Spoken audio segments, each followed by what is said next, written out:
How to lock your photos on Android phone. Want to keep your private photos away from your regular gallery? You can easily protect them using Google Photos Locked folder. First, open the Google Photos app on your Android phone. Now, find the photo you want to protect and tap and hold on it. Once the photo is selected, look at the options at the bottom of the screen. If you don't see the Move to Locked folder option, simply swipe left on the options at the bottom to see more options. Tap Move to Locked folder.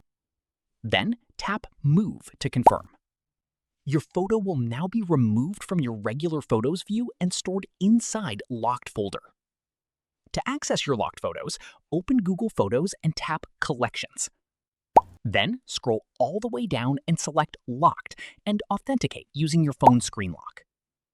Keep in mind that these options may differ depending on your Android device, Google Photos version, or software version. Some phones may also have features like Secure Folder or Private Safe. And that's it!